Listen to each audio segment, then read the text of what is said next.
Innal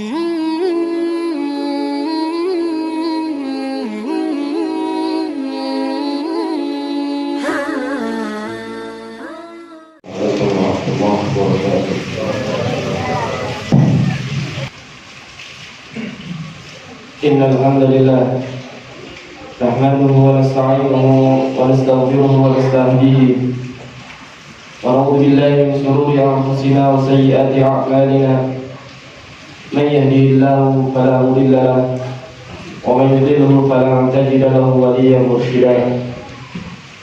Asyhadu an la ilaha illallah wahdahu la syarika lahu wa asyhadu anna sayyidana wa nabiyyana Muhammadan abduhu wa rasuluhu wa safiyyuhu wa khiratuhu min khalqihi ballagha risalah wa adda al-amanah wa nasaha lil ummah wa kashafa Allah ta'ala bihi al-ummah wa jahada fi sabili rabbih haqqa al-jihad hatta ataahu min rabbih al-yaqin wa taraka ummatahu 'ala al-mahajjati al-bayda layluha kanahariha la yazigu 'anha illa halik. Salawatu Rabbi wa taslimatuhu alaihi. Wa qala Allah Ta'ala fi kitabihil karim ba'da a'udzu billahi minasy syaithanir rajim. Ya ayyuhalladzina amanu ittaqullaha haqqa tuqatih wa la tamutunna illa wa antum muslimun. Wa qala ta'ala aidan ya ayyuhan nas ittaqu rabbakum alladzi khalaqakum min nafsin wahidah وخلق منها زوجها وبث منهما رجالا كثيرا ونساء واتقوا الله الذي تساءلون به والأرحام إن الله كان عليكم رقيبا. وقال تعالى يا أيها الذين آمنوا اتقوا الله وقولوا قولا سديدا يصلح لكم أعمالكم ويغفر لكم ذنوبكم ومن يطع الله ورسوله فقد فاز فوزا عظيما. Shadaqallahul azim. Amma ba'd, ma'asyiral muslimin, jamaah sidang Jumat rahimani wa rahimakumullah. Tama-tama khatib berwasiat untuk diri pribadi dan para jamaah sekalian untuk terus kita meningkatkan takwa kita kepada Allah Subhanahu wa taala. Takwa dalam arti menjalankan segala apa yang Allah perintahkan dan meninggalkan apa-apa yang menjadi larangan Allah Subhanahu wa ta'ala. Ma'asyiral muslimin, puji syukur kita kepada Allah Subhanahu wa ta'ala atas berbagai macam nikmat yang Allah berikan kepada kita. Nikmat iman, nikmat Islam, nikmat panjang umur, dan yang tidak kalah penting juga nikmat disampaikannya kita sampai kepada penghujung daripada bulan Rajab ini. Dan di mana di penghujung bulan Rajab ini terdapat satu peristiwa yang begitu besar yang hanya terjadi satu kali dalam sejarah peradaban umat Islam, yaitu adalah peristiwa Isra Mi'raj Nabi kita Muhammad sallallahu alaihi wasallam. Disebutkan oleh Al-Imam An-Nawawi dalam kitabnya Rawdatul Talibin. Beliau menyebutkan bahwasanya diperkirakan terjadinya Isra Mi'raj itu pada malam 27 Rajab. Kalau sekarang kita sudah masuk malam ke-29, ya 28 atau 29. Mungkin satu tadi malam atau kemarin malam. Di tempat-tempat di masjid, di mushola, ya kita dapati syiar Isra Mi'raj ini mungkin ada. Ya, ada yang mengadakan ini dan itu dan segala macam. Tapi kita sebagai hambanya mukmin yang cerdas, tentu bukan hanya sebatas ya euforia perayaan syiar begitu saja. Kita harus bisa mengambil hikmah dari peristiwa tersebut, apa yang Allah sedang ajarkan kepada umatnya. Ma'asyiral muslimin, jamaah rahimani wa rahimakumullah. Ketika Rasulullah SAW diperjalankan, ya Isra artinya adalah diperjalankan Nabi Muhammad SAW dari Masjidil Haram, kota Mekah, ke Masjidil Aqsa, yaitu bumi Palestina. Mi'raj artinya Rasulullah SAW dinaikkan dari Masjidil Aqsa, bumi Palestina ini, ke Sidratul Muntaha. Maka dinamakan Isra dan Mi'raj, untuk menjemput satu syariat yang begitu besar, yang menjadi satu-satunya syariat yang hanya langsung lewat Nabi kita Muhammad SAW tanpa perantara malaikat Jibril alaihissalam. Maka untuk itu kita mencoba menarik hikmah daripada peristiwa Isra Mi'raj ini.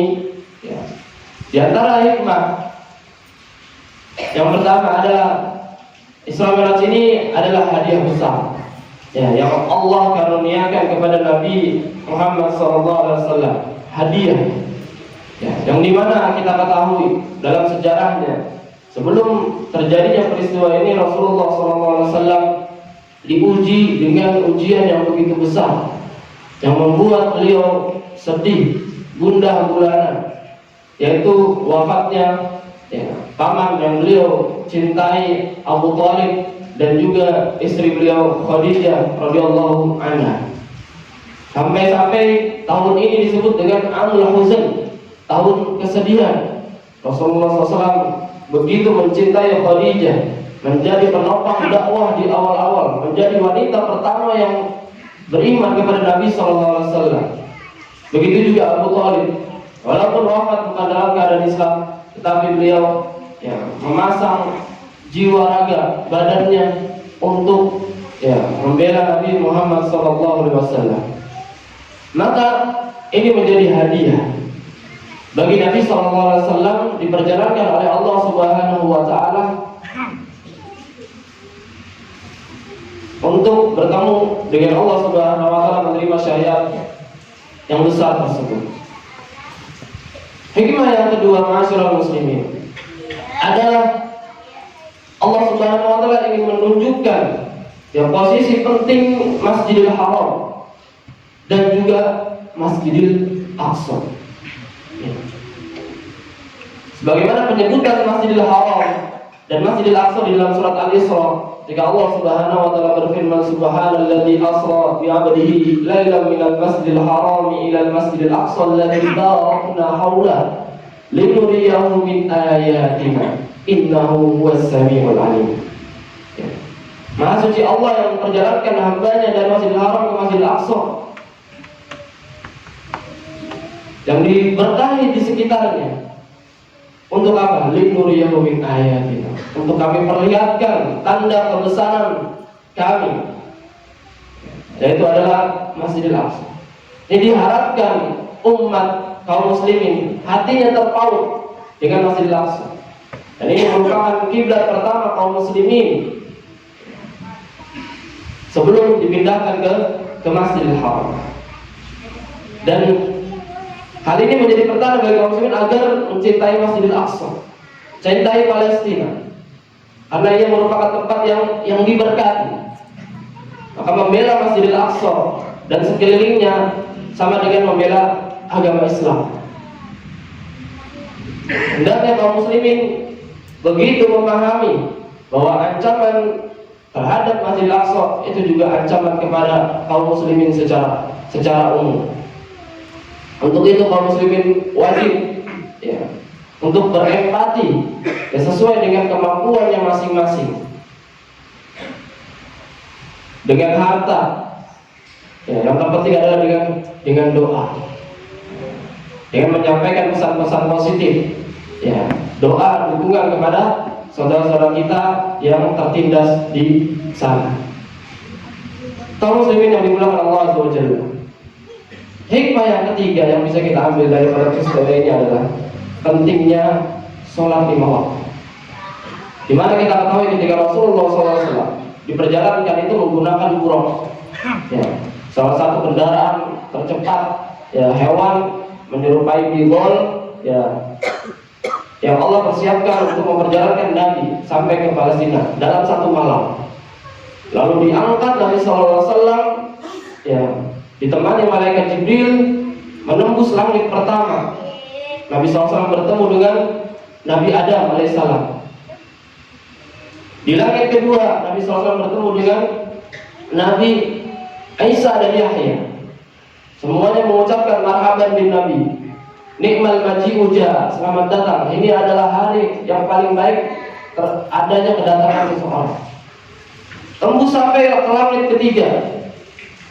Nabi SAW bertemu dengan Nabi Yusuf alaihissalam. Terus tembus sampai langit keempat, Nabi SAW dipertemukan dengan Nabi Idris alaihissalam. Tembus langit sampai langit kelima, Nabi SAW dipertemukan dengan Nabi Harun alaihissalam. Sampai langit keenam, Nabi SAW dipertemukan dengan Nabi Musa. Baru sampai langit ketujuh, Nabi SAW dipertemukan dengan Nabi Ibrahim alaihissalam. Baru Nabi SAW sampai di Baitul Ma'mur. Setelah Baitul Ma'mur, Jibril sudah tidak sanggup lagi untuk menemani Nabi SAW. Untuk Nabi SAW bertemu langsung dengan Allah Subhanahu Wa Taala ke Sidratul Muntaha untuk menerima syariat sholat. Tidak ada syariat dalam sejarah umat Islam yang langsung Nabi SAW terima dari Allah Subhanahu Wa Taala kecuali sholat ini. Semuanya melalui perantara malaikat Jibril. Ini menunjukkan kepada kita, mengingatkan kepada kita tentang betapa pentingnya ibadah sholat. Dan ini juga, ya, sebagaimana digambarkan oleh Rasulullah SAW, awwalu ma yuhasabu bihi al-'abdu yaumil qiyamah as-shalah. Yang pertama kali dihisab orang hamba itu pada hari akhirat, hari kiamat itu adalah sholat. Dan penyesalan yang dirasakan diantaranya oleh penduduk Sakor, neraka, ya, salah satu lembah yang berada di neraka Jahanam. Ya, dia mereka mengatakan, masalahkum fi Sakor. Kenapa? Apa yang mengantarkan kamu kepada neraka Sakor ini? Apa yang mereka katakan? Qalu lam naku minal musallin. Mereka mengatakan dulu kami ketika di dunia, ya, tidak menjalankan sholat, ya, tidak menjalankan sholat. Ya, dan banyak ancaman-ancaman, ya, untuk kita kaum muslimin, ya, agar betul-betul berpegang dengan sholat. Ancaman lalai daripada sholat.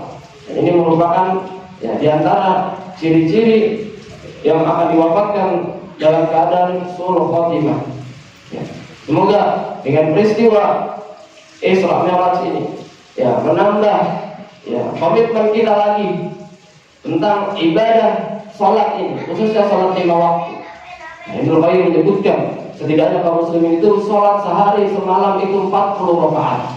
Ya, 17 rakaat sholat 5 waktu, 12 rakaat sholat rawatib, sholat sunnah rawatib jumlahnya 29, ditambah 11 rakaat sholat malam, ya, termasuk dalamnya 8 rakaat dan 3 witir, itu total 40. Itu sunnah, termasuk sunnah. Maka kita jaga dulu dari mulai yang wajib-wajib, sholat 5 waktu, komitmen, berjamaah, ya, begitu dengar azan, pautkan, tinggalkan semua kerjaan, hadirkan hati kita, datang untuk melaksanakan ibadah sholat. Memang ini berat. Kata Allah Subhanahu wa taala, "Innaha lakabiratun illa 'alal khashiyin." Ibadah sholat itu adalah berat kecuali bagi hamba-hambanya yang khusyuk. Siapa itu hamba-hambanya yang khusyuk? Alladzina yadhunnuna annahum mulaqu rabbihim wa annahum ilaihi raji'un. Yang mereka terus sadar, mengakui, menyadari bahwasanya dia akan bertemu dengan Allah Subhanahu wa taala. Dia akan dikembalikan kepada Allah Subhanahu wa taala. Maka untuk menghadirkan khusyuk dalam sholat ini, itu bukan hanya ketika melaksanakan sholat, tapi juga dari sebelum kita sudah hadirkan, dari mulai azan Allahu Akbar, kita sudah hadirkan hati kita, tanamkan khusyuk, tinggalkan semua, tidak ada yang besar kecuali panggilan Allah Subhanahu wa taala. Ketika sholat kita hadirkan, sampai setelah sholat kita masih hadirkan hati kita, ya, seperti itu. Masyaallah muslimin. Di akhir khutbah ini Nanti menutup dengan satu perkataan Al-Imam Asy-Syafi'i yang dimuat oleh Al-Imam An-Nawawi dalam Muqaddimah Riyadhus Shalihin. Beliau menyampaikan, Inna lillahi ibadan futana talaqud dunya wa qaful fitana nadharu fiha falamma 'alimu annaha laysat bihayyin watana ja'aluha hujjatan wattaqu salihal a'mali fiha subuna. Ya, Imam Asy-Syafi'i, sungguhnya Allah Subhanahu wa taala memiliki hamba-hamba yang cerdas. Inna lillahi ibadan futana. Siapa itu hamba-hamba yang cerdas? Talaqud dunya wa khaful fitan. Mereka yang berani mampu menceraikan dunia. Artinya dunia bukan berada di hatinya, hanya cukup ada di genggamannya. Visi misinya melaksanakan segala aktivitas bukan semata-mata untuk dunia, tapi diniatkan untuk akhirat, semata-mata untuk mencari ridho Allah Subhanahu wa taala. Dengan itu dia tidak akan melakukan perbuatan maksiat. Ya.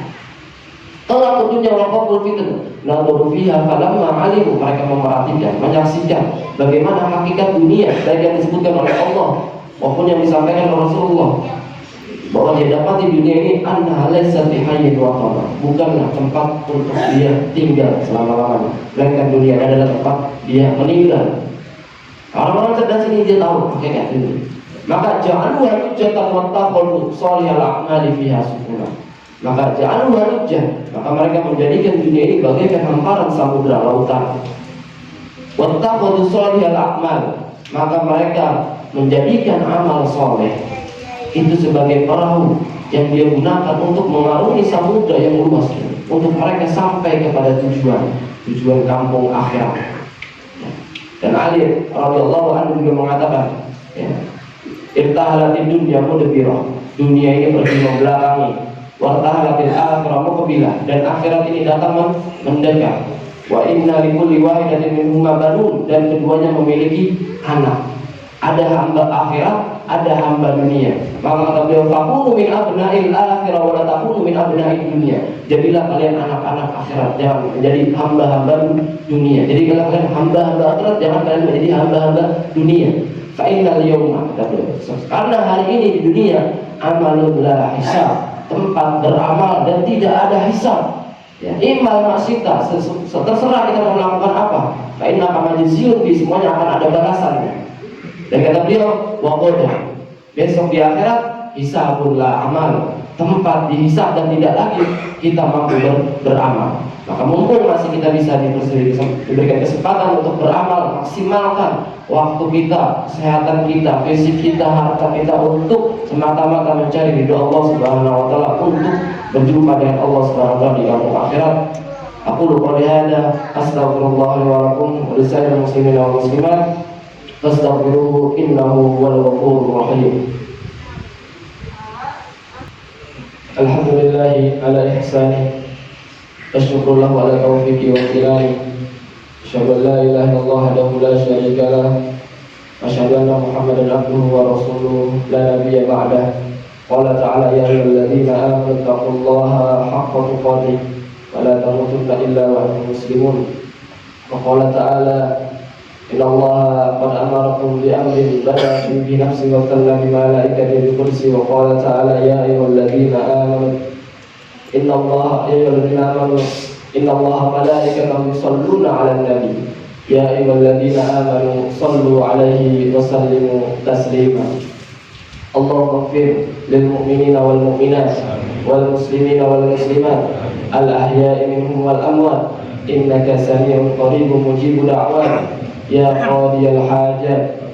Allahumma a'izzal islam wal muslimin wa adillal syirka wal musyrikin wa khudhul man khadhal muslimin wa dafi' a'da'aka a'da'ad-din wa alika limataka ila yaumiddin. Allahumma ansur ikhwanana al-muslimin al-mustada'afina fi Palestin. Allahumma ansur ikhwanana al-muslimin al-mustada'afina fi Gaza. Allahumma ansur ala aduwwihim ya qawiyyu ya matin. Rabbana zalamna anfusana wa illam taghfir lana wa tarhamna lanakunanna minal khasirin. Allahumma irfa' 'anna al-bala wal waba wal zalazil wal mihan ma dhahara minha wa ma batan an baladina Indonesia khassah wa sa'ira buldanil muslimina 'ammah. Allahumma a'inna ala dhikrika wa syukrika wa husni ibadatik. Allahumma anta rabbuna la ilaha illa anta khalaqtana nahnu ibaduka wa nahnu ala ahdika wa bika mastata'na na'udzu bika min syarri ma sana'na wa naqulu laka bi dhunubina faghfir lana fa innahu la yaghfiru dhunuba illa anta. Allahumma barik lana fi Rajab wa Sya'ban wa ballighna Ramadan. Allahumma barik lana fi Rajab wa Sya'ban wa ballighna Ramadan. Allahumma barik lana fi Rajab wa Sya'ban wa ballighna Ramadan. Rabbana atina fid dunya hasanah wa fil akhirati hasanah wa qina adzabannar. Ibadallah, innallaha ya'muru bil 'adli wal ihsan wa ita'i dzil qurba wa yanha 'anil fahsya'i wal munkar wal baghi ya'idukum la'allakum tadhakkarun. Fadhkurullaha 'ala ni'amihi yashkurkum washkuru 'ala ni'amihi yazidkum wa la zikrullahi akbar.